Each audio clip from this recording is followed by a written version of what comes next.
The courtroom was silent, suffocating. On the stand, Elara Hayes, a wife fighting for her life, could barely speak. Her husband, the charismatic politician Marcus Hayes, watched her with fake concern, while his mistress Chloe sat behind him, smirking. Elara's lawyer was losing. The evidence was all stacked against her. Then, as the pressure mounted, Elara's eyes rolled back and she collapsed unconscious. Chloe's smirk widened. She had won, but she didn't know about Judge Reed, and she didn't know about the secret recording the judge was about to play. A recording that would change everything. The polished mahogany of courtroom 3B did nothing to warm the chill in Elara Hayes's bones. It was a cold that had settled deep inside her over the last 6 months, a creeping foggy frost that dulled her thoughts and weighed down her limbs. She sat at the defendant's table. Though this was a divorce proceeding, it felt entirely criminal, and gripped the oak railing to steady herself. "Mrs. Hayes, if you could please focus."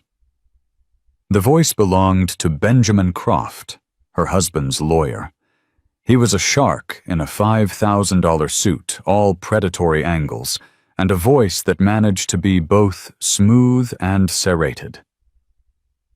I am focusing," Elara murmured, her voice sounding thin even to her own ears. The fluorescent lights of the courtroom hummed, and the sound seemed to drill into her skull. "Are you—" Croft paced perfectly comfortable. "Because you seem to be having trouble recalling a simple fact. Let's try again. On the night of October 14th, your husband, Councilman Hayes, was at the Mayor's Gala, a crucial fundraising event. You were scheduled to be at his side. You did not attend. Can you tell the court why—" Elara blinked, trying to pull the memory from the fog. October 14th. It was blurry. I was unwell." "Unwell," Croft repeated, as if tasting the word. "The same unwellness that caused you to miss the children's hospital benefit. The same unwellness that led you to accuse your husband of," and I quote from your text message, "dancing with that skeletal witch." The gallery packed with reporters sniffing out the scandal of Councilman Marcus Hayes's messy divorce tittered. That skeletal witch, as you so charmingly put it, was Chloe Vance. Croft continued, gesturing to the front row. Elara's eyes were pulled as if by a magnet to the other woman. Chloe Vance. 28 years old, sleek as a panther, and currently serving as Marcus's chief of staff. She sat just behind Marcus, her sharp, beautiful face a mask of polite concern. But her eyes were knives. They met Elara's, and for a split second, a tiny, triumphant smile played at the corners of her mouth. Elara's own lawyer, Arthur Calloway, a good man but clearly outgunned, rose to his feet. "Objection, Your Honor. Mr. Croft is badgering my client." "It's cross-examination, Mr. Calloway. He's allowed some latitude." Judge Evelyn Reed said, her voice dry. Judge Reed was a formidable presence, a woman in her 60s who had seen every lie a human could tell. "But Mr. Croft, get to the point." "The point, Your Honor," Croft said, turning back to Elara, "is that Mrs. Hayes's unwellness is not a medical condition. It is a bottle, or to be precise, many bottles." Gasps. Arthur shot up again. "Objection. That is a baseless and inflammatory accusation." "Is it?" Croft snapped, walking to his table and picking up a glossy 8x10 photo. "I submit Exhibit D, a photograph taken by Mr. Hayes on October 14th, after he returned from the gala." The bailiff handed the photo to Elara. She stared at it. It was her in her kitchen, but not as she remembered. She was slumped at the table. hair matted a bottle of vodka. Her husband's preferred brand, not hers, standing next to a half-empty glass. I don't drink vodka, she whispered, shaking. I never have. Mrs. Hayes, you are under oath, Croft said, his voice laced with false pity. We have 3 months of credit card statements showing escalating purchases from liquor stores. We have photographs. We have your husband's testimony given with a heavy heart that your alcoholism has made you erratic, paranoid, and, frankly, incompetent. Incompetent. That was the word. Marcus wasn't just divorcing her. He was petitioning to have all marital assets put under his control, arguing that she was mentally unfit to manage her own finances. He was claiming she was a danger to herself. Marcus, please, Elara said, turning to her husband. Marcus Hayes, the charismatic man of the people, finally looked at her. His handsome face was a mask of profound sadness, an Oscar-worthy performance. Elara, darling, I'm so worried about you. We're all trying to help. Behind him, Chloe Vance dipped her head, as if in silent prayer for Elara's soul. Elara's vision tunneled. The air was thick. She couldn't breathe. This wasn't real. She hadn't bought that alcohol. She hadn't sent that text. She remembered being sick, a debilitating vertigo, and a metallic taste in her mouth. But the more she tried to explain the sickness, the fogginess that had stolen her memories, the more unstable she sounded.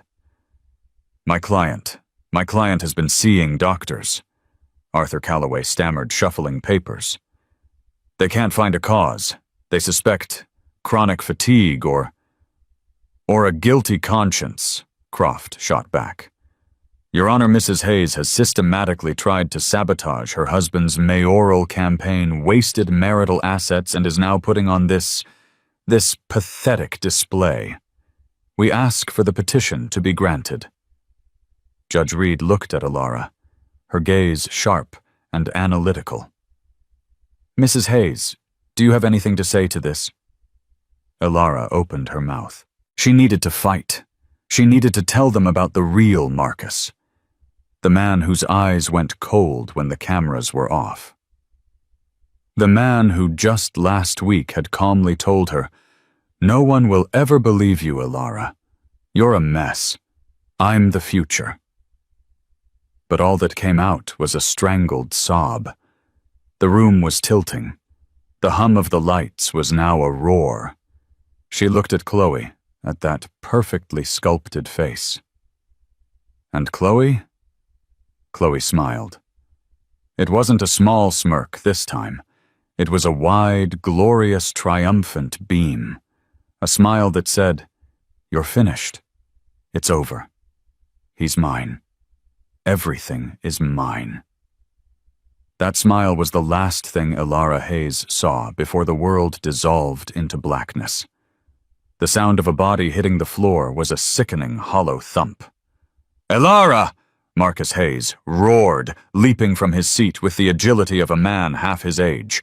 He scrambled past the bar, his face a perfect picture of terror and anguish, pushing past Arthur Calloway, who was frozen in shock.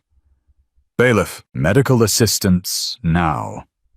Judge Reed's voice cut through the ensuing chaos like a steel blade, her authority absolute. The courtroom exploded. Reporters in the back gallery scrambled for their phones' flashbulbs, which were strictly forbidden, popped, and the gavel slammed down. Crack, crack, crack. "Order, order in this court. Bailiff, clear the gallery. This court is in recess." Marcus was already on his knees beside Elara's still form. "Elara, honey, wake up! Please, wake up!" He looked up at Judge Reed, his eyes glistening with unshed tears. "Your Honor, see, this is what I've been talking about. She's not well. She's so sick." Benjamin Croft. His lawyer was already at his side, placing a supportive hand on his shoulder. Your Honor, in light of my client's clear distress and his wife's episode, we move for an immediate summary judgment on the competency petition. Get a grip, Mr. Croft. Judge Reed snapped her eyes not on Marcus or Ilara, but on the EMTs rushing through the side door. Your motion is noted, and for now denied. My only concern is for Mrs. Hayes's immediate health. Arthur Calloway, finally moving, knelt on the other side of Ilara. Ilara, can you hear me? Her face was ashen, her breathing terrifyingly shallow. As the EMTs began working, assessing her vitals, and strapping an oxygen mask to her face, Marcus stood up, running a hand through his perfect hair. He looked for all the world like a man tragically besieged. He turned his back to the judge and his own lawyer, and his eyes found Chloe Vance. Chloe had not moved. She remained seated, a vision of composure. The chaos of the room, the shouting reporters, the stern bailiffs, the medical emergency did not touch her. She was the still center of the hurricane. Her mask of polite concern had slipped back into place, but her eyes were still blazing with victory. Marcus looked at her, and his mask of anguished husband wavered for a microsecond. He gave her the smallest, almost imperceptible nod, a nod that said, "It's working." And Chloe allowed herself a tiny private intake of breath. She looked down at her clasped hands as if to hide the tremor of adrenaline. She had done it. She and Marcus had planned for every contingency, but this was better than they could have hoped. Ilara hadn't just seemed unstable. She had proven it in front of a judge and the media. No judge would give a woman who faints on the stand control of a multi-million-dollar estate. No one would ever believe Ilara's wild accusations now. They had won. The mayoral race was secure. The money was secure. Their future was secure. The EMTs loaded Ilara onto a gurney. As they wheeled her out, Marcus made to follow. "I must go with her," he said to the judge. "No, Mr. Hayes, you will not," Judge Reed said. Her voice was flat. "You are a party to this hearing, not her medical proxy. You will remain. Mr. Calloway, you may accompany your client to the hospital." Arthur Calloway, looking pale and utterly defeated, nodded and rushed out after the gurney. Marcus's face darkened. "But, Your Honor, she's my wife." "A wife you are actively painting as an incompetent alcoholic in open court," Judge Reed said, her eyes narrowing. "You'll stay. I want a word with both legal teams in my chambers. Now." The judge swept from the bench, her black robes flowing. Left alone in the suddenly silent courtroom, Marcus turned to Chloe. The act was over. His face was hard. "She picked a great time to prove our point," Chloe whispered, standing and moving to his side, subtly adjusting his tie as a chief of staff would. But her touch lingered. "Croft was pushing too hard," Marcus muttered. "It almost looked like bullying." "No," Chloe said, her voice a low, confident purr. "It looked like the truth. The pressure of her lies finally made her crack. It's the perfect narrative." She squeezed his arm. "It's finally over, Marcus. She's just a sad footnote." Marcus looked at the door Ilara had been wheeled through. For a second, a flicker of something guilt-fear passed through his eyes. But then Chloe touched his cheek, and it was gone. He was Councilman Hayes again. "You're right," he said, straightening his suit. "Let's go see what the old dragon wants." They didn't see the bailiff at the back of the room who had been watching them. And they certainly didn't see the way Judge Reed, who had paused in the doorway to her chambers, observed the intimate touch, the whispered words, and the cold, satisfied look that had replaced Marcus's grief. Judge Reed had seen a lot of things in 30 years, and she knew with absolute certainty that she had not just seen a grieving husband and a concerned employee. She had just seen two co-conspirators. and she was not going to let this go. Judge Evelyn Reed's chambers were not like the courtroom. Where the court was dark wood and high ceilings designed to intimidate, her chambers were functional, packed with law books, and smelled faintly of lemon-scented polish and old paper. She sat at her desk, her computer monitor on, and waited. Croft and Marcus entered first, all bluster and male confidence. Chloe followed, holding a tablet, the perfect picture of efficiency. She made a show of remaining by the door, as if she, a humble staffer, didn't belong in such a high-level meeting. "Sit," Judge Reed commanded, not unkindly. "Ms. Vance, you too. You are clearly a party of interest in this performance." Chloe's eyes flashed, but she sat demurely next to Mr. Croft. "Your Honor," Croft began, "if this is about the summary judgment, I must insist—" "It is not, Mr. Croft," the judge interrupted. "It's about the health of Mrs. Hayes. I have the EMT's initial report. Her blood pressure is dangerously low and she's unresponsive." "See," Marcus interjected, leaning forward with practiced sincerity. "It's the toll of the drinking. Her body is just giving out. It's why I had to intervene." Judge Reed stared at him. She stared for a long, uncomfortable 10 seconds. "Mr. Hayes, your concern is noted. Now, let's talk about what's really happening. While the EMTs were working, I had a thought." She swiveled in her chair to face her computer. "I'm a thorough woman, Mr. Croft. I read all submissions, and Mr. Calloway, bless his disorganized heart, submitted over 300 pages of medical records from Mrs. Hayes. He was trying to prove she was sick to counter your alcoholism narrative. He failed to make a coherent point, but I read the records." She clicked her mouse. "Gastroenterologists, neurologists, endocrinologists, allergists. For 6 months, Ilara Hayes has been telling doctors she's dizzy, fatigued, confused, and has a metallic taste in her mouth. Every single one of them ran standard bloods. Every single one of them came back normal. They all eventually diagnosed her with anxiety or stress."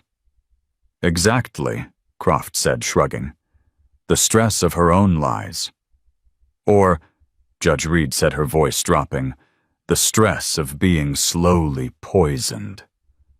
The air in the room went still. Marcus Hayes let out a short, barking laugh. "Poisoned, Your Honor, that's absurd.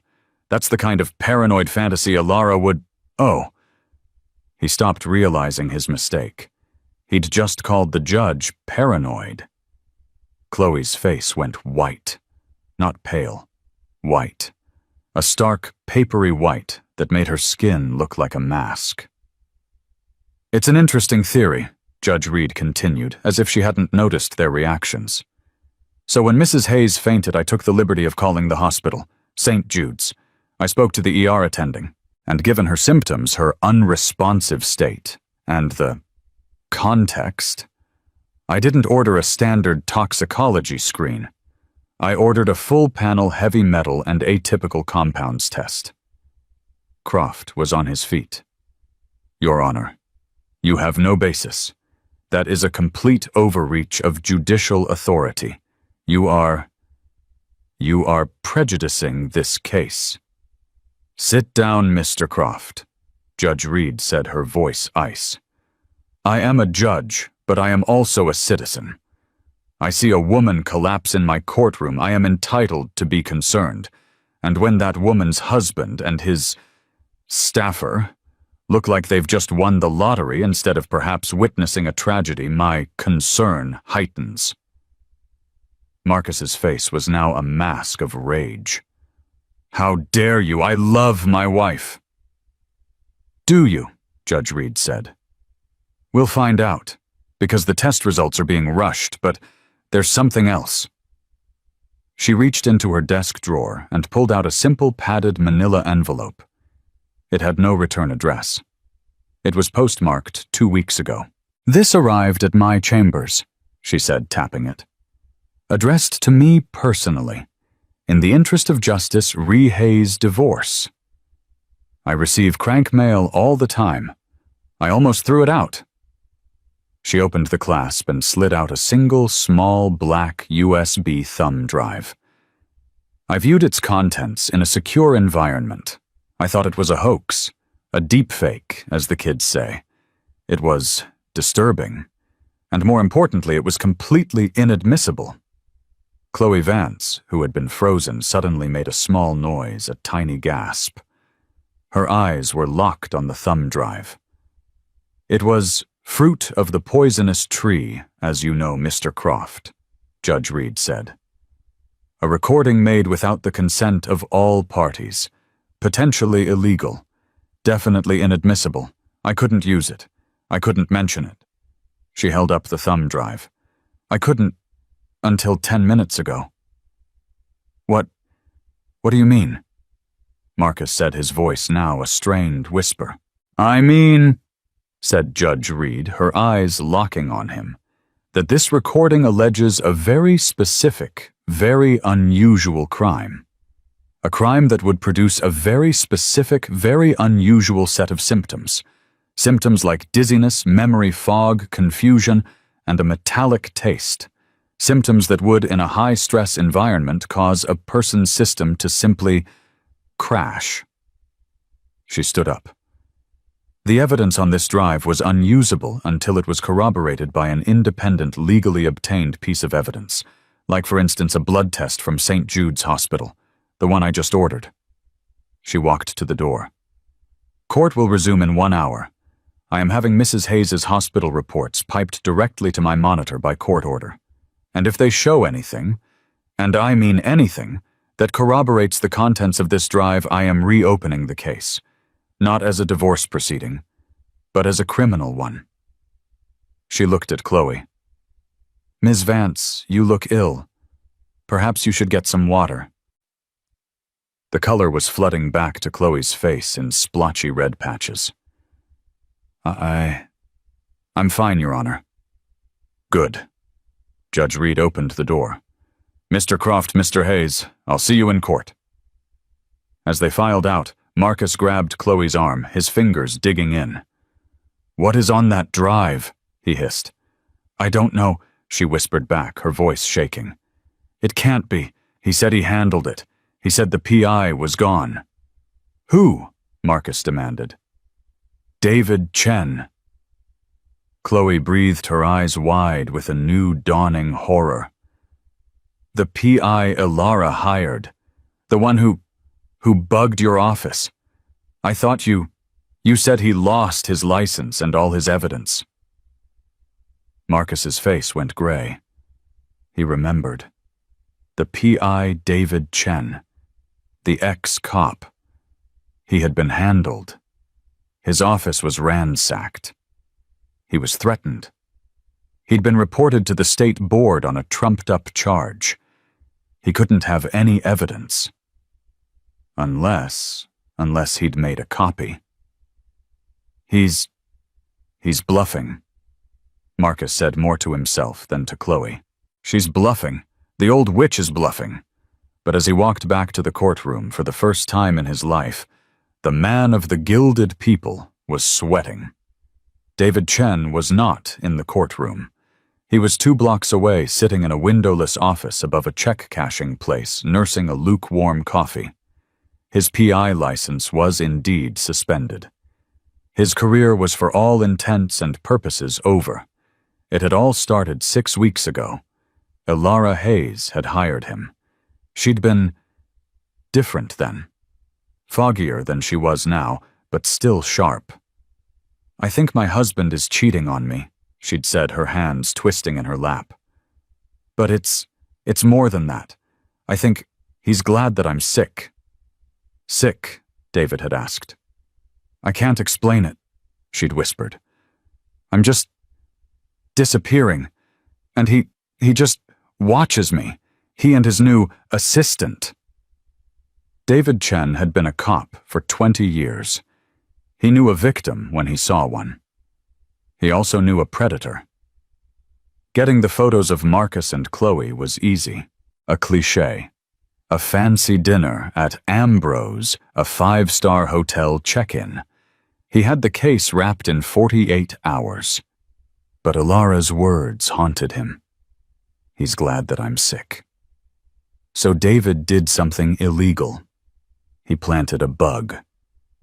Not in the home that was too risky, but in Marcus's public-facing office at the city council building.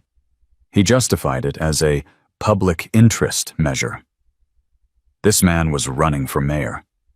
For a week, he got nothing but boring city planning meetings. Then one night late, he got the jackpot. He was listening live, a pair of high-end headphones clamped to his ears, when Chloe Vance's voice came through clear as a bell. He'd recorded it all. And he'd been horrified. This wasn't just adultery. He didn't even have a word for it. It was methodical, cold-blooded psychological and physical torture. 2 days later, his office was tossed. Not a burglary, a pro job. Computers wiped, files gone. The next day, an emergency hearing with the state licensing board was called. A former client, a plant David knew, claimed David had blackmailed him. His license was suspended pending investigation. They'd been thorough. They'd taken everything. But they hadn't counted on his paranoia. David was ex-homicide. He always kept a backup. A single encrypted micro SD card, which he'd immediately transferred to a nondescript USB drive. He couldn't go to the cops. Marcus had the city police in his pocket. He couldn't go to the press. They'd eat him alive with no license and illegally obtained evidence. They'd call him a disgruntled, disgraced PI trying to shake down a politician. He had one play, a Hail Mary. He knew Judge Evelyn Reed by reputation. She was tough, but she was rumored to have a soft spot for justice. A real one. He typed the label. In the interest of justice. He mailed it with no return address from a post box 3 towns over. And then he waited. For 2 weeks, he heard nothing. He watched the news, saw the divorce proceedings start, and his heart sank. He saw pictures of Ilara Hayes looking frail and confused, and he felt a cold sickness in his own gut. He had failed. The judge had thrown it out. Then 15 minutes ago, his phone buzzed. A burner phone he'd set up with only one number in it. Arthur Calloway, Ilara's lawyer. Calloway hadn't known what to make of David, but David had given him the phone just in case. The text was simple, sent in a panic by Calloway from the hospital. Ilara fainted in court. Judge Reed is back in chambers. She's ripping into Marcus and Croft. Something is happening. David's heart hammered.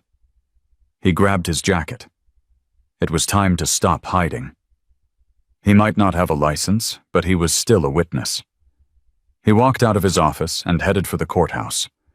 He wouldn't go inside. Not yet. He'd wait on the steps. Back in courtroom 3B, the atmosphere was electric. The gallery, which Judge Reed had allowed to be refilled, was standing room only. Reporters were practically vibrating. Marcus and Chloe were at their table, a 2-foot gap of cold animosity between them. Marcus was whispering furiously to Ben Croft, who just kept shaking his head, his face grim. Arthur Calloway was back, having left Ilara in a stable condition at the hospital. He looked baffled, but a new tiny spark of hope was in his eyes. She's conscious, he'd whispered to Judge Reed when he returned. She's asking what happened. The doctor said her blood work is highly anomalous. They're waiting on the specific panel. Judge Reed had nodded. Thank you, Mr. Calloway. Take your seat. The judge slammed her gavel. The room fell silent. We are back on the record, Judge Reed announced. Before the Interruption. We were hearing Mr. Croft's arguments regarding Mrs. Hayes's competency. A compelling case was being made that Mrs. Hayes is paranoid, delusional, and a danger to herself.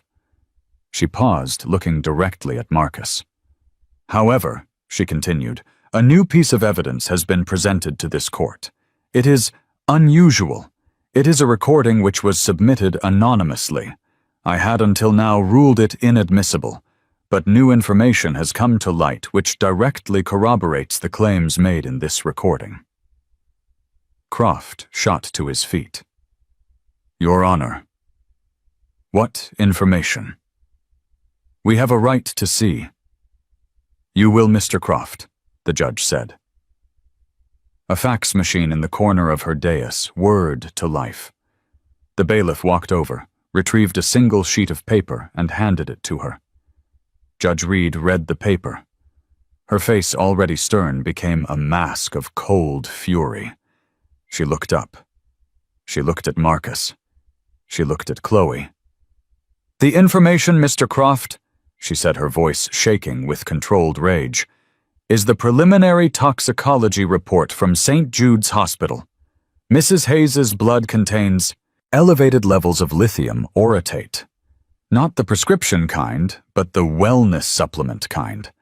And traces of 2 other non-prescribed psychoactive compounds, one of which is a binder commonly used to mask heavy metals. Chloe Vance made a sound. A small, desperate animal sound which she choked off immediately. This court, Judge Reed said, is no longer ruling on a divorce. We are now in a fact-finding hearing for a potential criminal matter. This is an outrage, Marcus bellowed, finding his voice. This is a setup.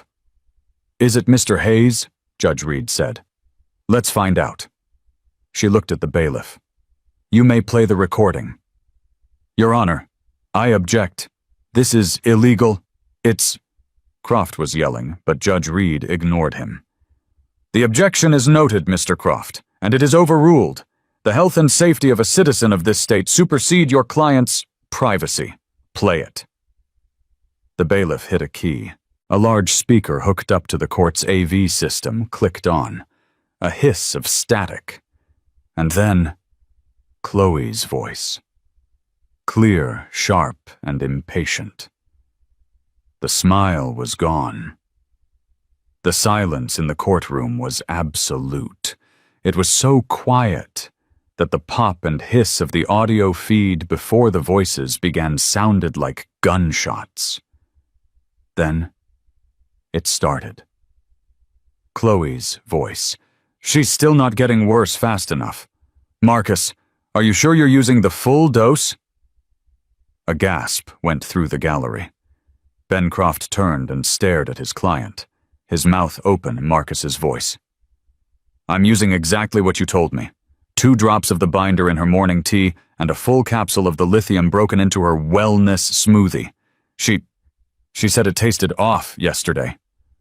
Chloe's voice, scoffing. Let it taste off. She's so fogged she'll forget by lunchtime. The doctor just told her it was pre-menopausal stress again. He's literally doing our work for us. She's pathetic. Marcus's voice. It feels... She's still my wife, Chloe. She looked so lost this morning. Chloe's voice. Her voice turning to ice. Was she lost when she was holding you back? Was she lost when she didn't understand the demands of your campaign? She's not your wife, Marcus. She's a problem, and we are solving it. The sooner she's declared incompetent, the sooner we can move her into that wellness center in Arizona and get control of the finances. The campaign is bleeding money. In the courtroom, Chloe Vance was shaking her head. No, that's not. But her voice was drowned out by her own voice on the recording. Marcus's voice. And the PI David Chen. He was at Ambrose. I saw him. Chloe's voice. Sudden, sharp fear. What, you're sure? Marcus's voice. I'm sure. He was pretending to read a newspaper. He's good, but I'm better. Chloe's voice. Okay, don't panic. He's just getting infidelity. That's fine. That's just a messy divorce. He can't know about the other thing. No one knows. It's just supplements, right? Marcus's voice. A dark, humorless laugh. Right. Supplements. My love supplements don't give you memory loss, vertigo, and chronic untraceable nausea. But stress does. And as long as everyone thinks she's a stressed, paranoid alcoholic, we're golden. Chloe's voice. We need to handle the PI. Now, Marcus. Before he handles us. Marcus's voice. I've already made the call. A friend at the state board. We'll plant a little complaint. Blackmail. Something dirty.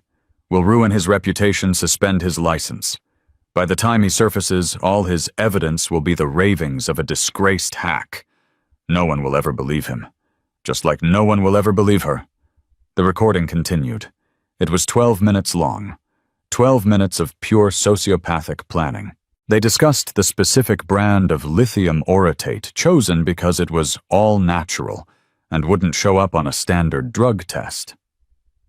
They discussed the heavy metal binder, a Russian supplement Chloe had found online, guaranteed to clear the mind, but known to cause neurological fog in high doses. They laughed. They laughed about the time Ilara had gotten lost driving home from the grocery store she'd been going to for 15 years. Did you see her face? Marcus said on the tape, and in the courtroom his real-life face was a mask of gray terror. She actually apologized to me for worrying me. To us, Chloe's voice corrected. To the mayorship, to the only Mrs. Hayes. A sound of a glass clinking. The recording ended. The silence that followed was heavier, more suffocating than any sound. Ben Croft, Marcus's shark of a lawyer, slowly sat down. He looked at his hands. He was a man who had defended murderers and thieves. But this was different. He looked dirty. Chloe Vance was frozen. The smirk, the smile, the triumph. All of it was gone, burned away. She was just a small, terrified woman, her eyes locked on Judge Reed. She opened her mouth, and a tiny squeaking sound came out. That's a fake, she whispered. A deep fake. Voice actors. They're framing us. She's framing us, Ilara. Marcus seized on the word. Yes, a fake. That's not me, Your Honor. This is a desperate lie from a very sick woman. Judge Reed watched them. She didn't look at the recording. She didn't look at the press. She just watched the two of them unravel. A deepfake. Judge Reed repeated, her voice neutral. That's your defense? A very elaborate 12-minute deepfake submitted 2 weeks ago, which just happened to perfectly predict the exact, and I quote, highly anomalous toxicology report from St. Jude's Hospital that just landed on my desk. She held up the facts. A report which confirms the presence of the specific non-prescription compounds you were just heard deeply faking a discussion about. She turned to the bailiff. Bailiff, I believe the district attorney's office has an observer in the gallery. Would you please ask him to join us? A man in a suit at the back stood up. He was already on his phone. And, Judge Reed continued, her voice rising to a crescendo of righteous fury, bailiff, please take Mr. Marcus Hayes and Ms. Chloe Vance into custody. No, Marcus roared. It was a primal scream of disbelief of a king being dethroned. You can't. I am a city councilman. You're ruining me. You did that yourself, Mr. Hayes, Judge Reed said as the bailiffs moved in. Chloe didn't scream. She didn't move. She just sat there. her world evaporating. As the female bailiff gently but firmly put her hands behind her back, Chloe finally looked up. Her eyes found the gallery, found the flashing cameras that were no longer adoring but condemning. She had gotten everything she wanted. And in the space of 12 minutes, she had lost it all. The first thing Elara noticed was the silence. Not the humming, oppressive silence of the courtroom, or the thick, tension-filled silence of her home. This was a clean, sterile silence, broken only by the quiet, rhythmic beep of a machine beside her. The second thing she noticed was the clarity. The fog, the thick cotton wool fog that had lived in her brain for 6 months, was thinner. It was still there at the edges, but she could think. The metallic taste in her mouth was gone, replaced by the antiseptic dryness of a hospital. She opened her eyes. Elara, you're awake. Arthur Calloway was sitting in a chair by her bed. He looked exhausted. His tie was undone, but he was smiling. A real, genuine smile. Arthur, she rasped. Her throat was sore. What happened? I fainted. I lost. Didn't I? You fainted, Arthur said, leaning forward and taking her hand. His was warm. But Elara, you didn't lose. He began to talk.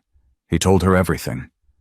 The judge's suspicion, the secret anonymous thumb drive, the phone call to the hospital, the toxicology report. And then the recording. Elara listened, her eyes growing wider. The fog wasn't just thinner. It was being burned away by the white-hot light of the truth. The tea, she whispered. My wellness smoothie. He made it for me. Every morning. He said he was taking care of me. Yes, Arthur said, his voice grim. He was. And Chloe, they were in it together, from the start. The gaslighting, the lost memories, the liquor. Elara, they were systematically poisoning you. Not to kill you, the DA thinks, but to control you. To have you declared mentally incompetent so they could take everything and lock you away. Elara began to cry. But they weren't the tears of a victim. They weren't the confused, hopeless sobs of the past 6 months. They were tears of rage, tears of relief, tears of a woman who had just been pulled back from the edge of a cliff.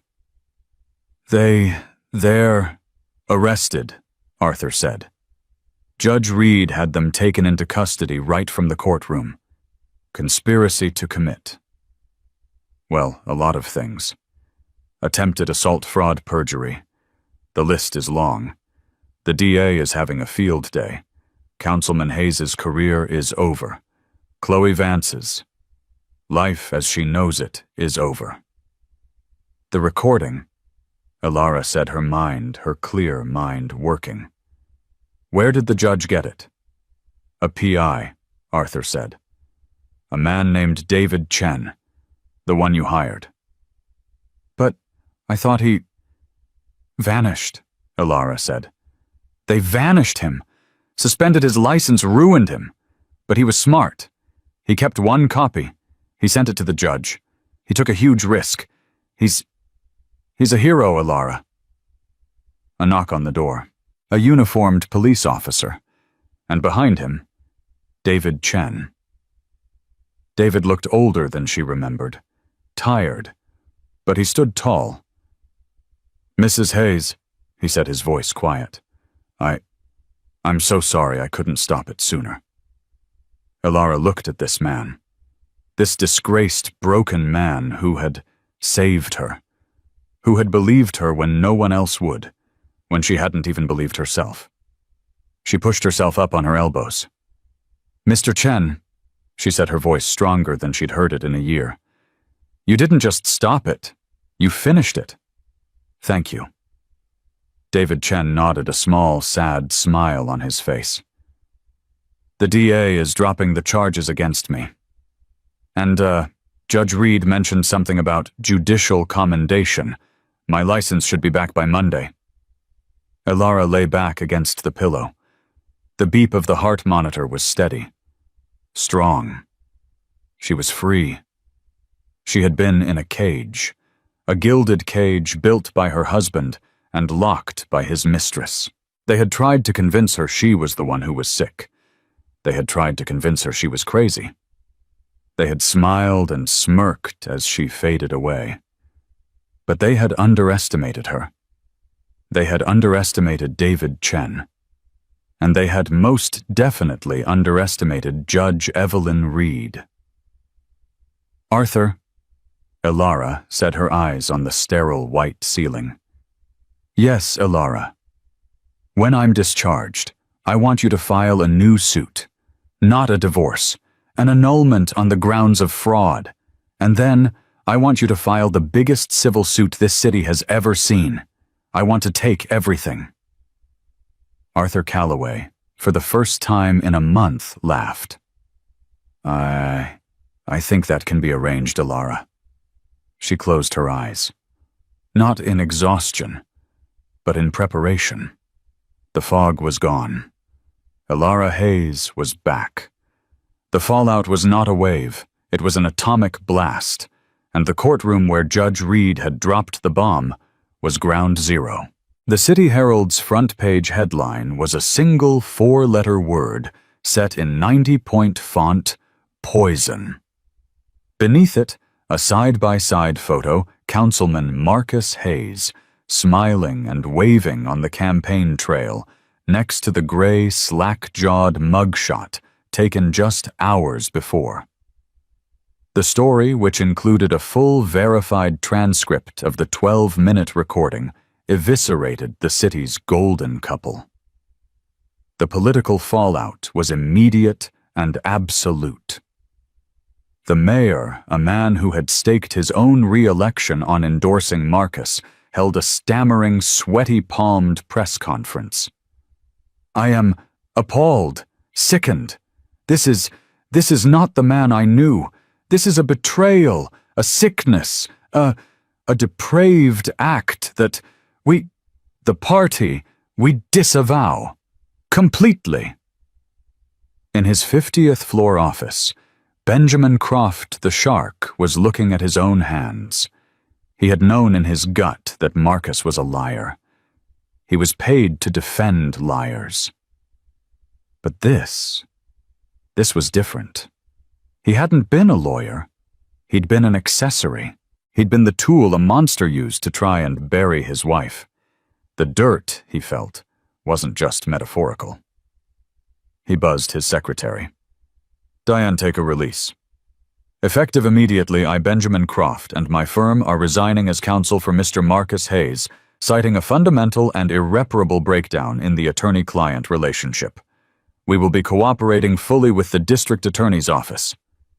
The DA, a young, razor-sharp woman named Sarah Jennings, saw the case for what it was, the case of a lifetime. She stood before the same bank of microphones that had just destroyed the mayor, but she was a vision of cold, righteous fire. This is not a messy divorce, she'd declared, her voice ringing with authority. This is a case of cold, calculated, attempted destruction. This was not a crime of passion. It was a crime of power. And in this city under my watch, we do not tolerate those who prey on the vulnerable. We will be seeking the maximum possible charges. Elara was not at the arraignment. She watched it on a small television bolted to the wall of her hospital room. She was free of the fog, but her body was in revolt. The detox was agonizing. Her nerves, long since dulled by the chemical cocktail, were now screaming. She had splitting migraines, her hands shook, and she was haunted by nightmares that were not dreams, but simply memories. On the screen, she watched Marcus and Chloe shuffle in. The orange jumpsuits hung on them, ill-fitting and clownish. Marcus, the man of the people, was unshaven, his famous hair matted and greasy. Chloe, the sleek, panther-like woman, was pale, her sharp features now just looking skeletal, her hair pulled back in a lank, joyless ponytail. They were shackled. The sound was muted on the TV, but Alara didn't need to hear it. She watched their eyes. As they were led to the defendant's box, their gazes met. It wasn't just loathing. It was a silent, venomous conversation. "You did this to me. You were supposed to be smarter. You failed." The poison they had brewed for Alara had finally fatally poisoned them against each other. D.A. Jennings was arguing for no bail. "Your Honor, these are not just flight risks. They are, as we have proven, manipulative wealthy and have a depraved indifference to human life and the rule of law. They have already proven they will use their resources to destroy evidence and people. To release them would be an insult to their victim and a danger to the community." The judge, a new one for the criminal case, agreed. Bail was set at $5 million each. Cash. A new emergency order, this one from Judge Reed in the Civil Division, had already frozen every asset, every account, every line of credit. The house was seized. The cars were impounded. The joint accounts were locked. They couldn't have made bail if it was $5. Alara watched the female bailiff lead Chloe away. The smirk was gone. The triumph was gone. There was nothing left. Just an empty, terrified girl. Alara felt nothing. Not pity, not rage, just a vast, cold emptiness. She turned off the TV. Her recovery was the hardest thing she had ever done. Dr. Eris, her toxicology specialist, was kind but firm. "We are flushing your system, Alara, but the physical detox is the easy part. The real work is in your mind. The fog was a chemical prison. Now you have to learn to walk in the open again. Your memories, they're all there. They were just inaccessible. They're going to start coming back, and it will hurt." He was right. It happened one night a week in.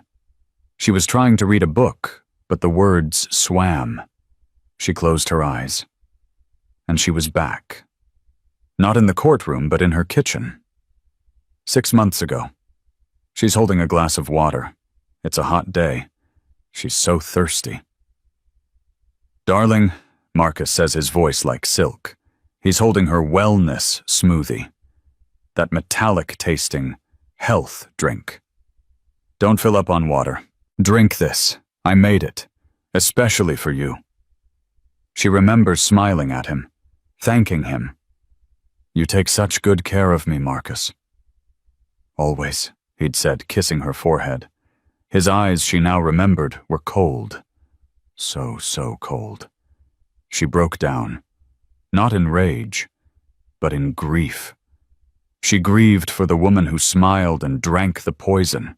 She grieved for the 15 years of marriage she now saw as a grotesque lie. She had not just been a victim. She had been his willing, trusting fool. The shame of it was as toxic as the lithium. It was David Chen who broke through it. He visited her looking awkward in the sterile hospital room. He was carrying his old, battered briefcase. They gave me this back," he said, patting it. "My license is officially restored. The DA dropped the blackmail charges. With prejudice." "Thank you, David," she said, her voice stronger than it had been. I brought you something," he said, pulling out a file. "I wanted you to see it, not just hear it." He laid out copies of receipts. A P.O. box opened in a neighboring town in Chloe Vance's name. An online order from a wellness website in Estonia for 500 grams of lithium orotate powder. A receipt from a chemical supply store, the kind that sells to high school labs, for the heavy metal binder. All paid with a prepaid credit card. All shipped to Chloe's P.O. box. They thought they were so clever, David said, his voice laced with disgust. Untraceable. But they had to get the mail. I pulled the security footage from the post office. A full month's worth. He placed a final 8x10 on her bed. It was Chloe, in a blonde wig and sunglasses, nervously looking over her shoulder as she unlocked the little box. He thought I was a prop, Ilara whispered, tracing the outline of the wig. She thought I was an obstacle. She looked up at David, and the grief was gone, replaced by something hard and bright. They both forgot I was a person. The civil trial was a formality. Marcus and Chloe, on the advice of their new, overworked public defenders, pled no contest. They couldn't fight the recording. They couldn't fight the toxicology report. They were trying to save their energy and any scrap of dignity for the criminal trial. Ilara was there. She sat in the front row, poised in a dark, structured dress. Judge Evelyn Reed presided, and in the sterile civil courtroom, she was every bit the queen. A contract, Judge Reed declared, her voice ringing with contempt as she held up the pre-nuptial agreement, is built on the foundation of good faith. Mr. Hayes and Ms. Vance did not just act in bad faith, they acted in criminal faith. This document, which sought to protect Mr. Hayes's assets in the event of a divorce, is predicated on a marriage that was in its final year a fraud, an act of prolonged malicious assault. She tore the document in half. The sound was a sharp rip in the silent room. This prenuptial agreement is not just void. It is an insult to the institution of marriage and this court. She awarded Ilara everything. The house, the stock portfolios, the pension funds. And then she went further. It is the opinion of this court that Ilara Hayes is not just entitled to her half, or even the whole of the marital assets. She is entitled to reparations for the time, the health, the career, and the human dignity that were stolen from her. I am therefore awarding punitive damages in the amount of $20 million to be seized from any and all current and future assets of both Mr. She corrected herself. Of Marcus Hayes and Chloe Vance. The gavel slammed. Ilara didn't smile. She just breathed. For the first time, it felt like her own air. The criminal trial was 6 months later. The transformation was complete. The woman who walked into courtroom 3B, the same room where she had collapsed, was not Ilara Hayes, the politician's wife. She was just Ilara. Her hair was cut in a sharp professional bob. She wore a tailored navy blue suit. The frail woman was gone. She had been working out, and her strength was visible. Her eyes, clear and bright, missed nothing. The new defense lawyers were trying the only strategy they had left: turn them against each other. Marcus Hayes, a man under immense public stress manipulated by this ambitious younger woman, one argued. Chloe Vance, a young woman in love, unduly influenced by this powerful sociopathic man, the other countered. It all fell apart when Ilara took the stand. The defense lawyer, a man named Green, tried to be gentle. It was a fatal mistake. Mrs. Hayes, Ilara, it must have been so terribly confusing. All that stress. You must have been so unstable. Ilara locked eyes with him. The courtroom disappeared. It was just him and her. Mr. Green, she said, her voice not loud, but carrying to every corner of the room. Let's be precise. Unstable is when a table has a wobbly leg. Confused is when you can't find your keys in the morning. I was not confused. I was poisoned. I was not unstable. I was the victim of a coordinated malicious chemical assault designed to mimic instability. A plan, she said, turning her head slightly to look at the jury, concocted and executed by the two people sitting at that table. She looked back at the lawyer. They did not think I was crazy. They knew I was sane.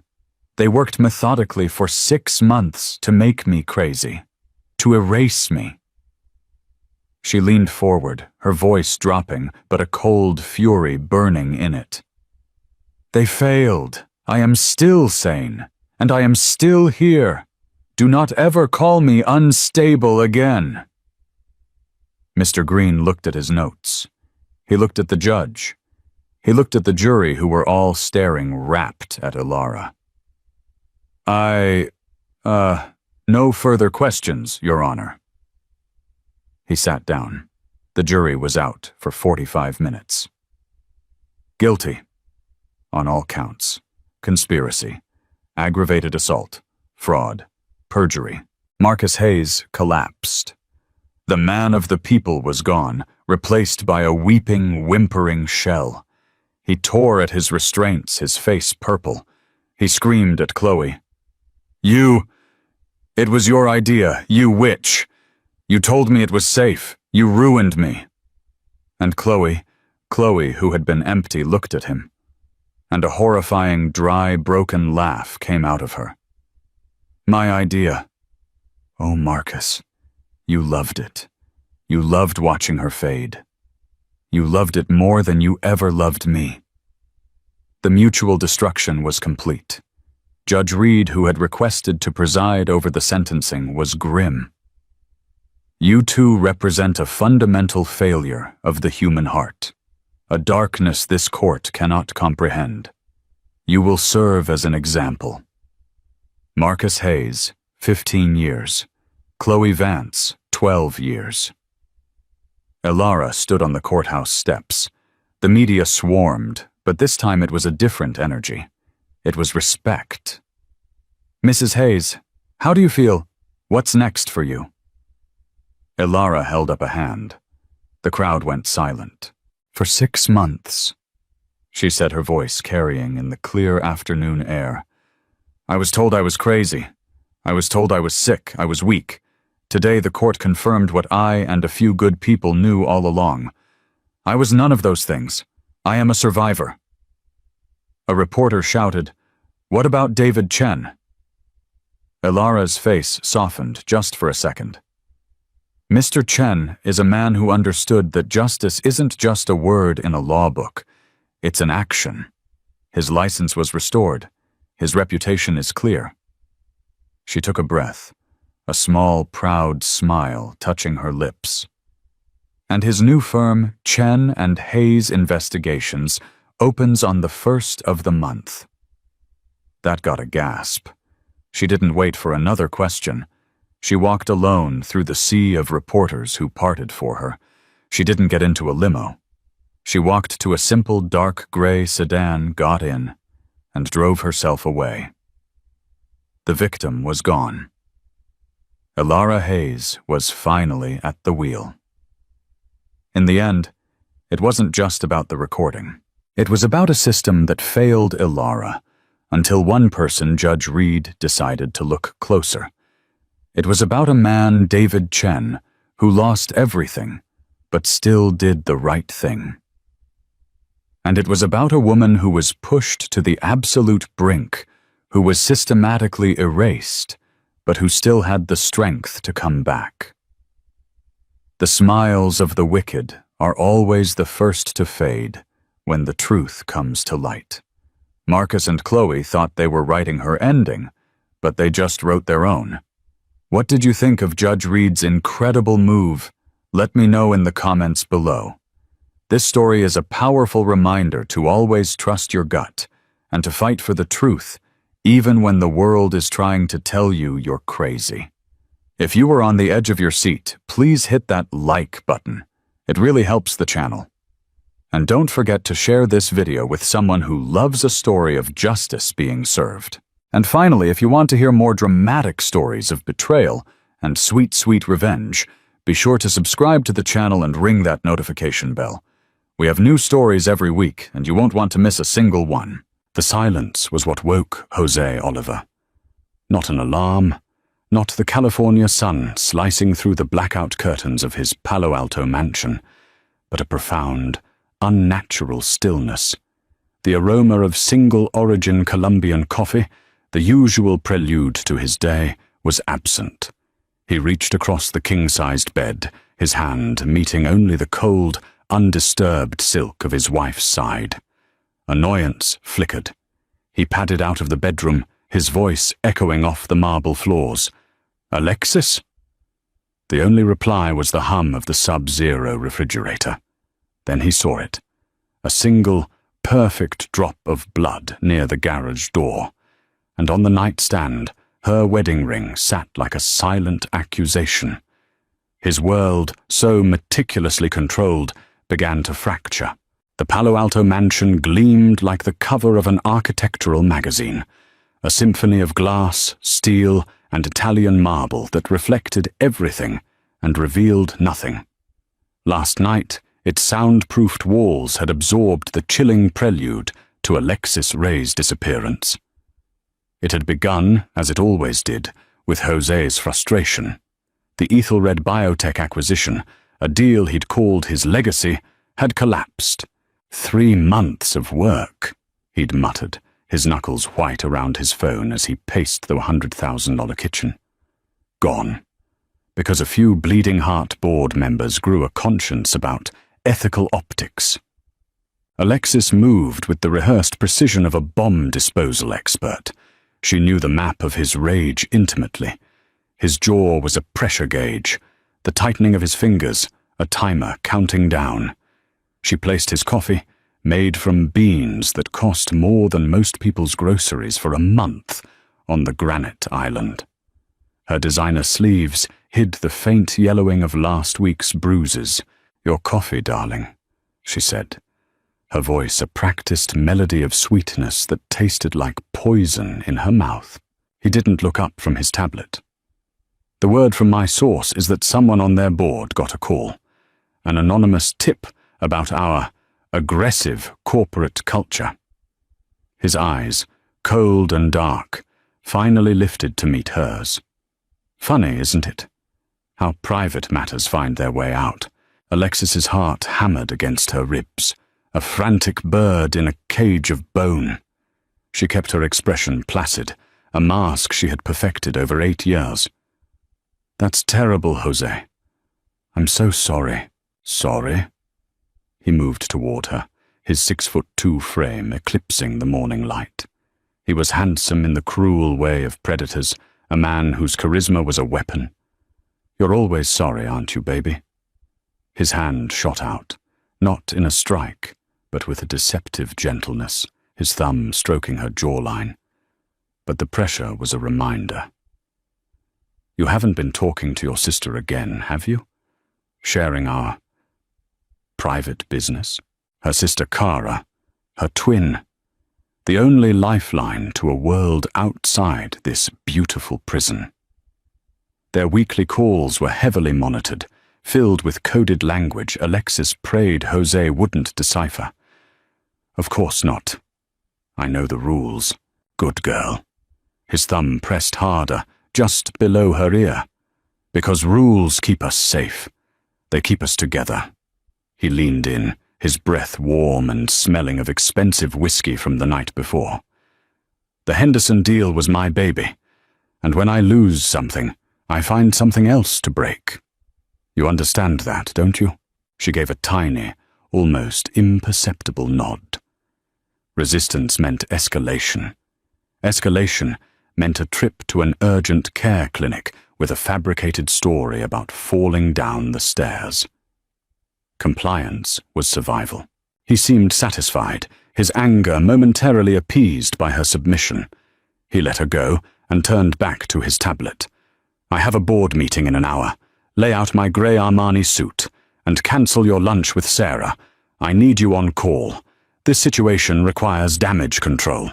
The lunch with Sarah, her one friend in this isolated world, was the only thing she'd been looking forward to. Another link to the outside world severed. Of course, Jose. As she walked toward their master suite, her mind wasn't on the suit. It was on the tiny, military-grade recording device nestled in the underwire of her bra. It had captured everything. The threat, the admission of his controlling nature, the veiled confession of his violence. It was one more file for the collection she'd been building for 3 years. A digital arsenal hidden behind the shoe racks in her closet, inside a small safe he didn't know existed. The plan she and Kara had forged over hundreds of encrypted messages and hushed, tearful phone calls was nearly complete. Last night's tirade wasn't just another night of terror. It was the final piece of evidence. It was the trigger. She had perfected the smile that was her prison uniform. But behind her eyes, a storm was gathering. Jose Oliver thought he was a king in his castle, a master of his universe. He had no idea he was just a character in a story she was writing. A tragedy, where he was the villain, and his downfall was the final chapter. By 9 a.m., Jose's annoyance had curdled into a cold, sharp-edged panic. Alexis wasn't at the spa. She wasn't at the luxury boutiques on University Avenue. Her Tesla was gone from the garage, and the family tracking app he'd insisted she install on her phone showed its location as static, right on the kitchen island where the device lay shattered. This was not a tantrum. This was a statement. He dialed her sister, Kara Ray, a high-powered attorney in Houston. The call connected on the second ring. Kara speaking. Her voice was professional, crisp, and utterly unreadable. "Where is she?" Jose's voice was a low growl, stripped of all pleasantries. A deliberate pause stretched across the line, thick with unspoken history. "I'm sorry. Who is this?" "Don't play games with me, Kara. It's Jose. Where's your sister?" "Jose, it's 7 in the morning in Texas. Is everything all right?" The feigned concern was a masterpiece of condescension. He could practically hear her smiling. "Alexis is gone.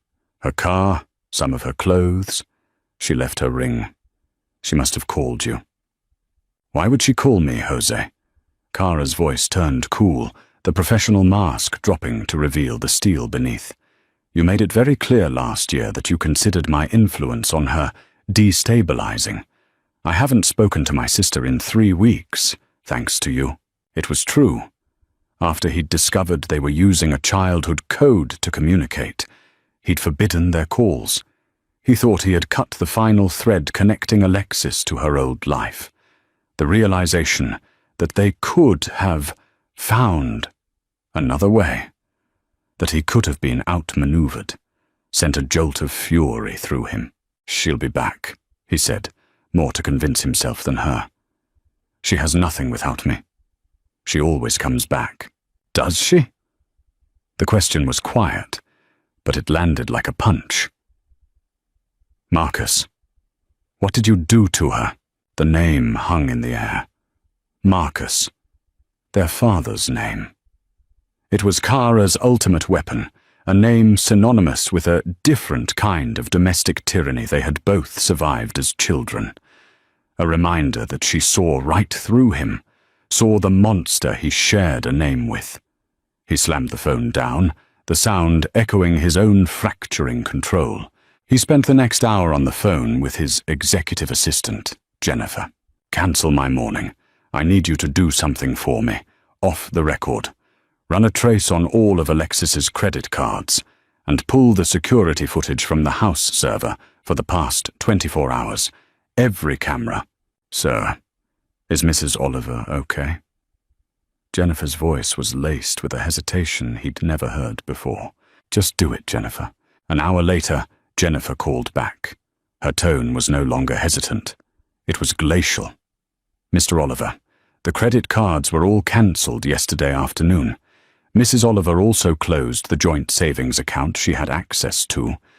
She did it online at 4:17 p.m. He felt the floor drop out from under him. The security footage? That's the other thing, sir, Jennifer said, her voice strained. Someone accessed the mainframe last night from an external IP address, a highly encrypted one. They didn't just pull the last 24 hours of footage, they downloaded the entire archive, 8 years' worth of recordings. And they wiped the server clean. The originals are gone. The phone felt slick in his nerveless hand. This wasn't an escape. It was a heist. She hadn't just run away from him. She had stolen her own history, stolen the evidence of her life with him. The mansion, once his fortress, now felt like a crime scene where he was the only suspect. He walked from room to room, seeing not a home but a meticulously documented cage. The cameras he'd installed to monitor her, to control her, had been turned into weapons against him. For 8 years, he had been the hunter, the one who held all the power. Now, in the chilling silence of his perfect home, Jose Oliver was beginning to understand what it felt like to be the prey. The ghost in his machine was his wife, and she was already miles ahead of him, while Jose Oliver was pacing the cold marble of his cage in Palo Alto.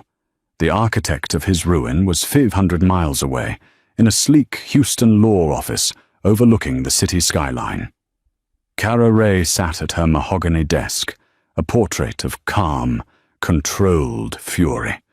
Her office was a command center, and she was a general waging a war she had been planning for years.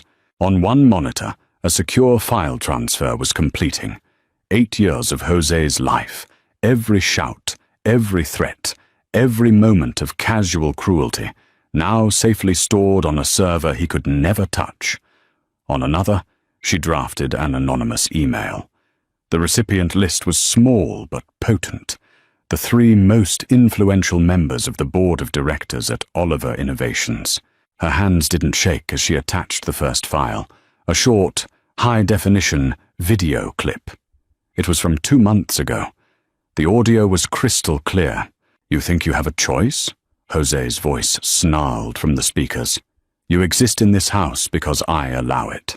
Your friends, your family, your very life. It's all a privilege I grant you. And I can take it away." The video showed him backing Alexis into a corner, his finger jabbing at her chest. Kara watched the clip, her face impassive, but her heart ached with a grief so profound it felt like a physical weight. She remembered the phone call after that incident. Alexis had been whispering, hidden in a guest bathroom, her voice trembling as she recounted the fight. "He found out I sent money to Mum's nursing home," Alexis had sobbed quietly. "He said he would cut her off if I ever did anything behind his back again. He's got me, Kara. He's got all of us." "Not for much longer," Kara had promised, her voice a fierce whisper. "We're almost there, Lex. Just hold on. Be smart. Keep recording." That promise was the fuel for the fire she was about to light. This wasn't just about justice. It was about reclaiming the sister Jose had tried to erase. For years, she had watched him systematically dismantle Alexis, isolating her from family, controlling her finances, chipping away at her confidence until the vibrant, brilliant woman she once was became a ghost in her own life. Kara had been forced to play a long, agonizing game, pretending to be civil, swallowing her rage during holidays, all while secretly advising Alexis on how to build an escape route, one piece of digital evidence at a time. She hit send on the email. The subject line was simple: a question of leadership. The body of the email was even simpler. "Before your emergency meeting this morning to discuss the Ethelred deal, you may want to review the attached file concerning your CEO's corporate culture. More will follow, Will. Next, She opened a complex network of offshore accounts she had set up months ago using a series of shell corporations. With a few keystrokes, she initiated a transfer. It wasn't a huge amount, just enough to be noticed. A precise sum moved from one of Jose's lesser-known personal investment funds into an account that would vanish in 12 hours. It was a shot across the bow, a signal that his financial empire was just as vulnerable as his reputation. She leaned back in her leather chair, the city lights beginning to twinkle against the twilight sky. The first phase was complete. She had armed the bomb and started the timer. Jose thought he was looking for a runaway wife. He had no idea he was fighting a war on two fronts, against a ghost from his past and a lawyer who had nothing left to lose. Kara's grief was a whetstone, and for 8 years she had been sharpening her anger into a blade so fine, so sharp, he would never see it coming until it severed him from everything he held dear.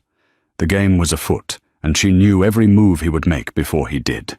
Within 48 hours, the cracks in Jose Oliver's foundation had become gaping chasms. The anonymous video sent shockwaves through the board. His emergency meeting about the failed Ethelred deal was derailed by quiet, tense questions about his management style. He blustered and denied, but the damage was done. The seed of doubt had been planted. His personal life was in a similar state of collapse. He hired Frank Morrison, a grizzled, cynical private investigator with a reputation for finding people who didn't want to be found. "People don't just vanish, Mr. Oliver," Frank said, his office smelling of stale coffee and desperation. He lit a cigarette, ignoring the no smoking sign on his own wall. "Not in this day and age. Your wife was smart, smarter than you gave her credit for." "Alexis couldn't organize a grocery list without my help," Jose snapped, the lie tasting sour in his own mouth. Frank let out a humorless laugh. "That's what every abusive husband says right before his wife takes him to the cleaners. You think you had her on a leash, but she was building a ladder while you were busy holding the chain." The words hit Jose with the force of a physical blow. The next day, his assistant, Jennifer, walked into his office. Her face was pale, her eyes filled with a mixture of fear and disgust. She placed her resignation letter on his desk. "Jennifer, what is this?" he demanded. "I received an email this morning, Mr. Oliver," she said, her voice trembling. "An anonymous one. It had a video file attached." She couldn't meet his eyes. "The one from your kitchen, from the night of the Henderson Gala last year. When you—" She trailed off, unable to finish. "I can't work here anymore. I can't be a part of this." She turned and walked out, leaving him alone in the silence of his glass-walled office. The one person who managed every detail of his professional life had just abandoned him. The walls were closing in. 2 days later, Frank Morrison called him back into his cramped office. He spread a series of grainy photographs across his desk like tarot cards predicting doom. They were of Alexis, taken over the past 6 months. Alexis meeting a woman in a coffee shop in San Jose. Alexis entering a nondescript office building in Oakland. "Your wife was living a double life," Frank stated, tapping ash into a styrofoam cup. "These aren't shopping trips. That woman she's meeting with? Her twin sister, Cara Ray. And that building in Oakland. It houses a legal aid clinic and a support group for survivors of domestic abuse." Jose stared at the photos. In them, Alexis looked different. Her posture was straighter, her face more animated. She was smiling, laughing with her sister, a genuine expression he hadn't seen in years. It was the face of a stranger. "It gets worse," Frank said, sliding one last photograph across the desk. This was taken 3 days ago, at a gas station just outside Houston. The image showed Cara Ray filling up the gas tank of a Tesla. Alexis's Tesla. But Alexis wasn't with her. Cara was alone. "So she's in Houston," Jose breathed, a surge of adrenaline cutting through his panic. He had a location, a target. Frank shook his head slowly. You're not listening. Your wife has an identical twin who is a shark of a lawyer. They've been planning this for years. This isn't a divorce, Mr. Oliver. This is a coordinated demolition.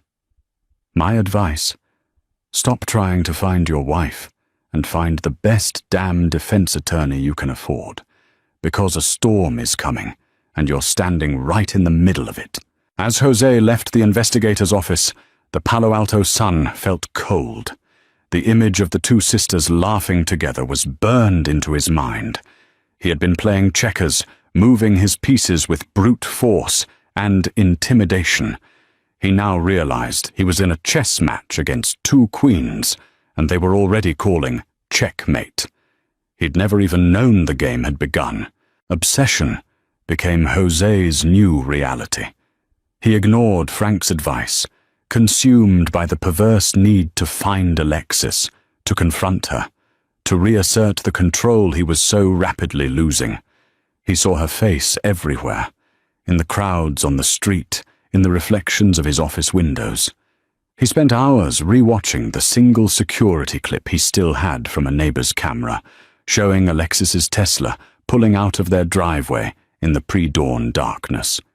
He was hunting a ghost, and the chase was driving him to the edge of sanity. His world was a cacophony of bad news. A second video had been leaked, this time to a tech blog. His stock plummeted. Investors were calling, demanding answers. He was becoming a pariah in the valley he once ruled. But all of it was just noise. The only thing that mattered was finding her. The call came on a Tuesday afternoon. It wasn't Frank Morrison. The caller ID was a blocked number. Is this Jose Oliver? The voice was male, professional with a weary edge. Who is this? Jose demanded. This is Detective Rodriguez with the Houston Police Department. We've been trying to reach you for the past 2 days, sir. Your assistant said you were unavailable. Houston. His blood ran cold. What is this about? It's concerning your wife, Alexis Ray Oliver, the detective said. There's been an incident. We need you to come in and make a positive identification. The words didn't compute. Identification? What are you talking about? She's with her sister. I have a PI looking for her. There was a heavy pause on the other end of the line. Sir, Detective Rodriguez said, his voice softening with a practiced grim sympathy. A woman matching your wife's description was found in a hotel room here in Houston 3 days ago. We believe it's her. The 1-hour flight to Houston felt like a lifetime suspended between two realities. One where Alexis was a brilliant, vengeful adversary, and another, impossible one he couldn't yet comprehend. He walked into the Harris County morgue, the sterile, chemical smell assaulting his senses. The attendant pulled back the sheet with a practiced indifference. Jose's world stopped. It was Alexis. Her face, pale and still under the harsh fluorescent lights, the small scar above her left eyebrow from a childhood fall. It was unquestionably her, but it was also wrong. She looked peaceful, a serenity she had never possessed in the 8 years he had known her. Apparent overdose, Detective Rodriguez explained gently beside him. Combination of pills and alcohol. The medical examiner says she'd been deceased for several hours before housekeeping found her. 3 days ago. 3 days ago. While he had been hiring investigators, staring at photographs, consumed with rage at her betrayal, she had been lying here. Cold. The pieces clicked into place with horrifying clarity. The videos, the financial attacks, the taunting, calculated destruction of his life. It hadn't been Alexis. It couldn't have been. He had been fighting a ghost. The true architect of his ruin wasn't the woman he was hunting. It was her sister. Kara had been using her own identity as a shield, creating a trail for him to follow, while the person he was truly after was already beyond his reach. Beyond anyone's reach. The reversal was absolute, a gut-wrenching twist that stole the air from his lungs.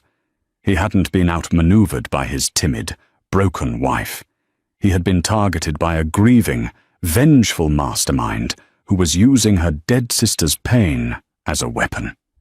His obsession with finding Alexis had been a fool's errand, a diversion designed to keep him occupied, while Kara dismantled his life, piece by piece. He had thought he was in a battle for control.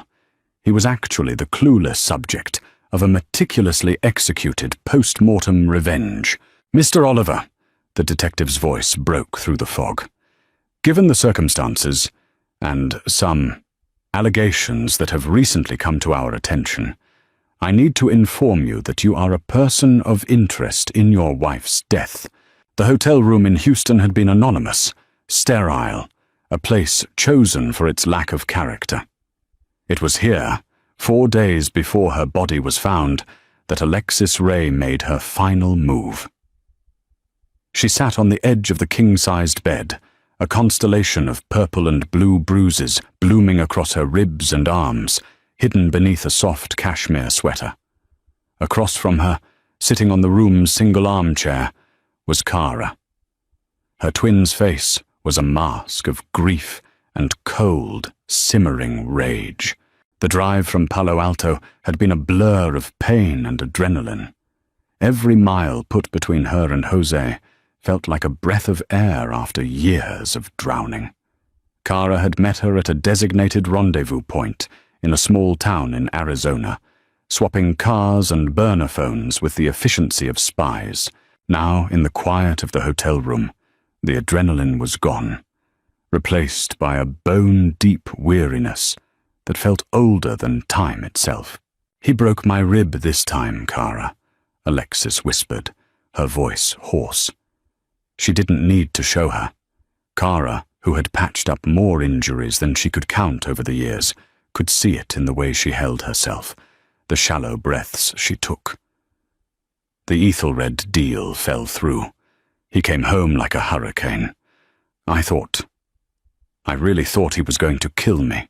She recounted the final assault, her voice devoid of tears, replaced by a chilling numbness. She described him standing over her, his face contorted with a satisfaction that terrified her more than the violence itself. She told Kara about the recording device, the one that had captured every word, every threat. "It's all there," Alexis said, handing her a small encrypted USB drive. "Everything. The audio from that night, the complete server backup from the house, all the financial records I could copy. It's all in here." Kara took the drive, her fingers closing around it as if it were a sacred relic. "This is it, Lex. This is more than enough. We can go to the police right now. We can put him away for years." Alexis shook her head slowly, a faint, sad smile on her lips. "The police?" "Kara, he owns half the politicians in Santa Clara County. He'd bury it in legal fees. He'd paint me as an unstable, gold-digging wife. And what would happen to us? To Mum? He threatened them. He said he would destroy everyone I've ever cared about. A restraining order is just a piece of paper to a man like Jose. He would never, ever let me go. The terrible truth settled between them. Even in escape, she was still trapped. Jose's power extended far beyond the walls of their mansion. "So what do we do?" Kara asked, her voice tight. "We do what we planned," Alexis said, her gaze steady and clear for the first time in years. The fear was gone, replaced by a quiet, resolute finality. "You unleash the storm. You burn his world to the ground. You use that drive and you destroy him. Not just legally, publicly, financially. You make it so he has nowhere to hide." "We will destroy him," Kara corrected. "You'll be safe here. I'll get you set up with a new identity, a new life." Alexis reached out and placed her hand on her sister's. "There's no new life for me, Kara. Don't you see? He'll never stop hunting me. As long as I'm alive, You and Mum will never be safe from him. He'll use you to get to me. He'll never stop. A horrifying understanding began to dawn on Kara's face. Lex, no. Don't even think it. We'll find a way. We'll go somewhere he can't find us. There is no such place, Alexis said softly. He broke something inside me that night. Not a bone. Something deeper. The part of me that knew how to hope.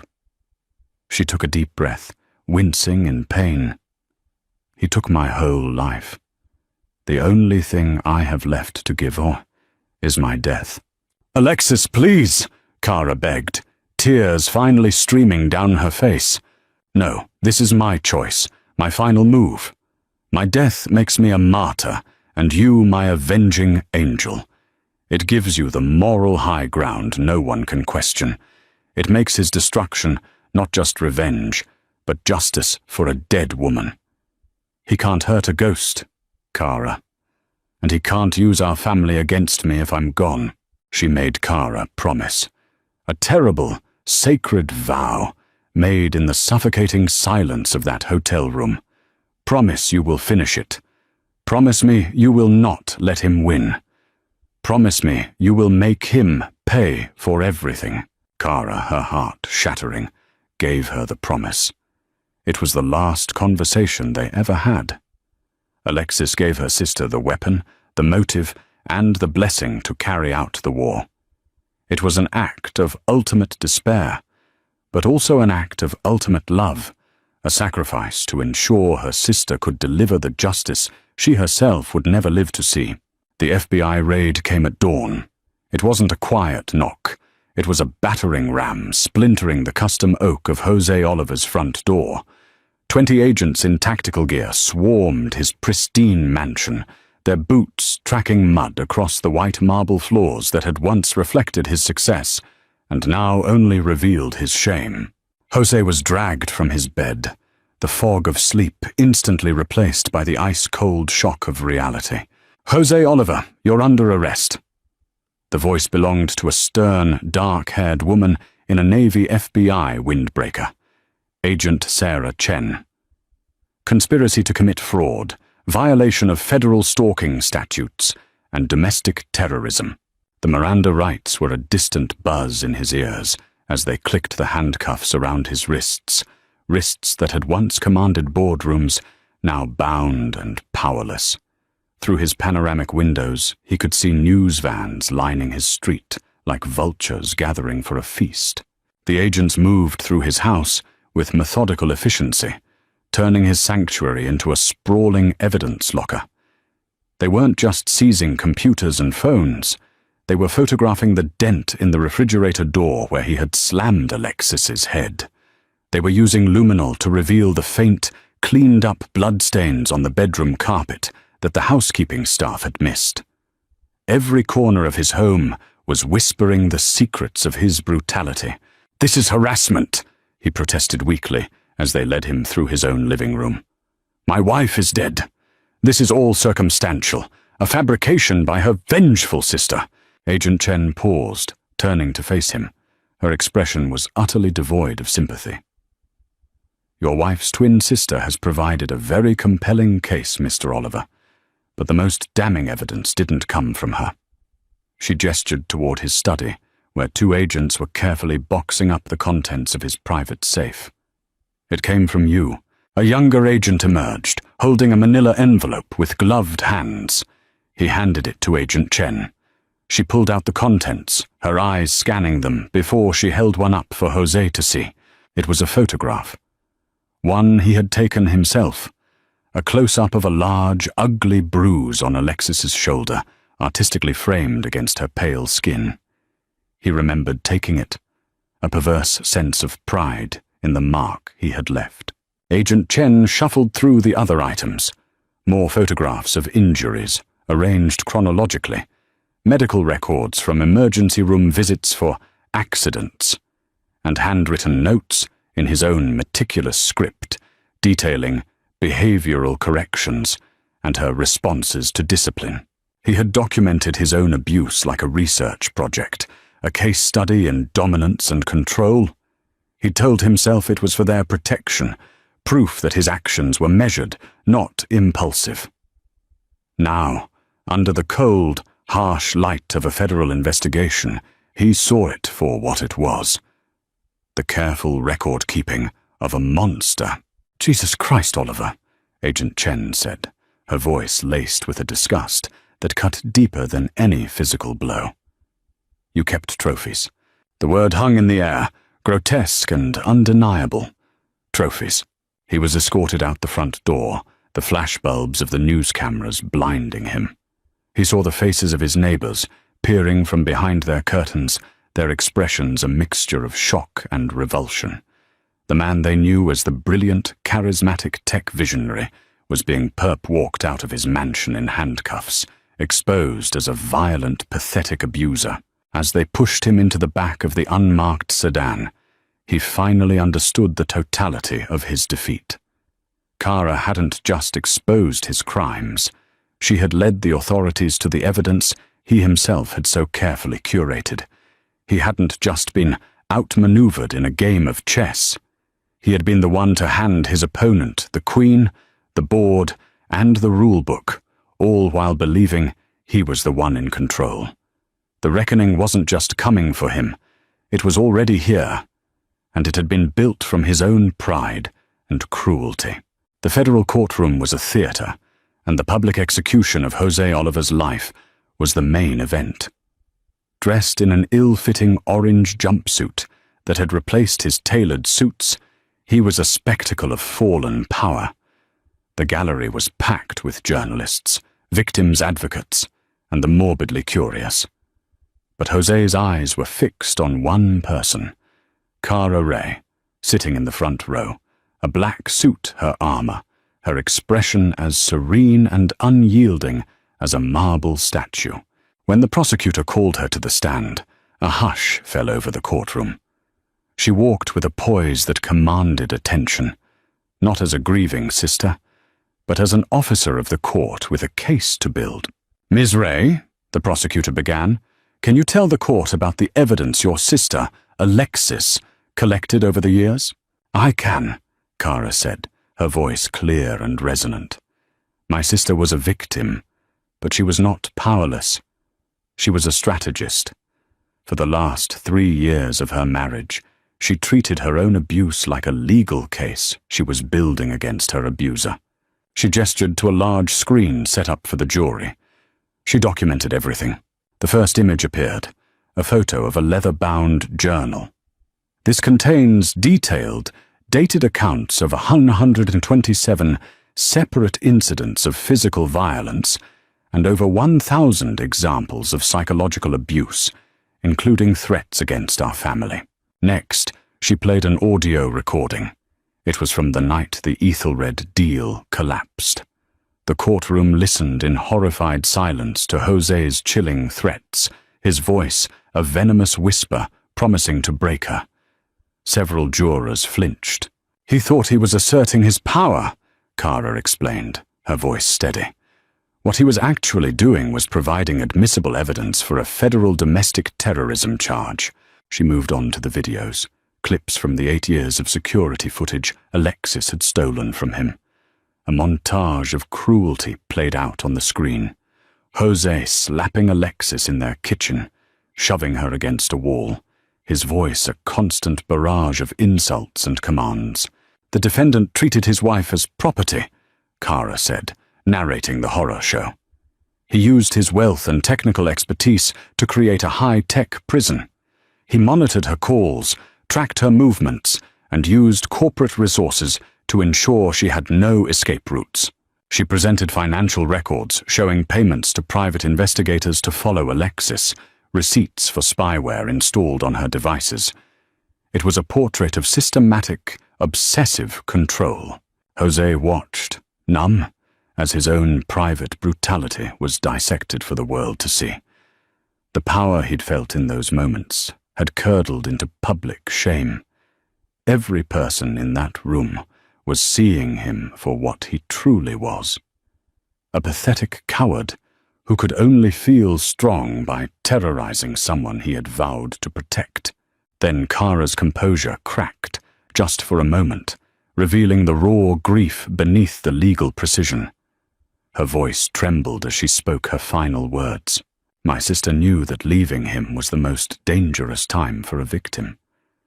She knew he would hunt her down. So she created a plan where her own death would become the catalyst for his destruction. She died by suicide, Your Honor, because this man convinced her that it was the only way to escape him and protect her family. He didn't just beat her body, he systematically murdered her spirit until she had nothing left. She looked directly at Jose, her eyes locking onto his. There was no hatred in them, only a vast, empty finality. He took her life, but she made me promise to finish what she started, to ensure that he would face consequences for every bruise, every threat, every moment of terror. This isn't revenge, Your Honor. This is the fulfillment of a dying woman's last wish. This is justice. The courtroom was utterly silent, the weight of her words pressing down on everyone. Jose felt his world, already shattered, dissolving into nothing. The Queen's gambit had been played. He hadn't just lost the game. He'd been erased from the board. The climax of the hearing arrived not with a passionate speech, but with a quiet statement from the prosecutor, holding a document that had just been delivered to his desk. Your Honor, he said, his voice grave, we have the final results from the Harris County Medical Examiner's autopsy report for Alexis Ray Oliver. There is new information that is material to this case. Judge Williams, a stern woman whose patience had clearly evaporated, peered down from the bench. Proceed. The prosecutor cleared his throat. The ME found internal injuries consistent with the assault that occurred on the night of the Ethelred deal collapse. But there's something else. At the time of her death, Alexis Ray was 6 weeks pregnant. A collective gasp swept through the courtroom. The sound was a physical force, sucking the air out of the room. Kara, standing near the witness box, swayed on her feet, her hands flying to her mouth as a sob she could no longer contain tore from her chest. Even she hadn't known. Jose heard the words, but his mind refused to process them. Pregnant. The word was alien, a sound from another language, another universe. A universe where he wasn't a monster. He looked from the prosecutor's grim face to Kara's devastated one. And finally, the reality crashed down on him with the force of a tidal wave. He hadn't just killed his wife's spirit. He had beaten a pregnant woman, his wife, carrying his child. The final brutal assault hadn't just been the catalyst for her suicide. It had been an attack on 2 lives. A guttural, animal sound of anguish escaped his lips. It was a sound of absolute psychic collapse. His carefully constructed world of control and denial didn't just fracture. It was obliterated, reduced to cosmic dust. The bailiffs moved toward him as his legs gave out, and he crumpled into his chair, a hollowed-out shell of a man. Based on this evidence, the prosecutor's voice cut through the chaos. The state wishes to add charges of involuntary manslaughter and fetal homicide. The final verdict was a formality. Jose Oliver, the tech titan, was sentenced to life in prison without the possibility of parole. His legacy was not innovation. It was infamy. 2 years later, the building in downtown Houston was filled with light. Glass walls revealed not scenes of intimidation, but rooms where women shared stories, where lawyers offered pro bono help, where children played safely while their mothers attended job training workshops. At the entrance, elegant silver letters spelled out the name, the Alexis Ray Foundation. Funded entirely by the seized assets of Jose Oliver, it had become a national model for supporting survivors of domestic abuse. Kara Ray stood at a podium during its annual fundraising gala, a picture of grace and strength. My sister believed she was trapped, she told the crowded room. But her legacy proves she was never powerless. Her suffering has been transformed into a sanctuary. Her pain has been turned into protection for thousands of others. The wealth one man used to control and terrorize is now being used to set women free. From his cell in San Quentin, where he was known only as the baby killer and kept in protective custody for his own safety, Jose Oliver existed in a world of grey concrete and crushing regret. He would spend the rest of his life owned by the memory of what he had destroyed. Kara, however, was looking toward the future. The foundation was her purpose, a living testament to her sister's resilience. In saving others, she had slowly, painstakingly, begun to save herself. Justice, she had learned, wasn't just about punishment. It was about rebuilding. It was about ensuring that even from the deepest darkness, light could find a way to grow. The story of Alexis Ray began in a gilded cage, a tale of silent suffering and control. But her legacy was not one of a victim. It was a testament to the quiet, unyielding strength of a woman who turned her pain into a blueprint for justice. Through her sister's unwavering love, her tragedy was transformed into a powerful movement, proving that even when a life is taken, a voice can live on, creating a chorus of hope for countless others. Her abuser was left with nothing but the echo of his own cruelty, while her name became a symbol of survival, resilience, and the enduring power of a promise kept. If this story of justice and resilience moved you, please hit the like button and subscribe for more stories about the strength of the human spirit. Share this with someone who needs to know that no one has to stay broken forever.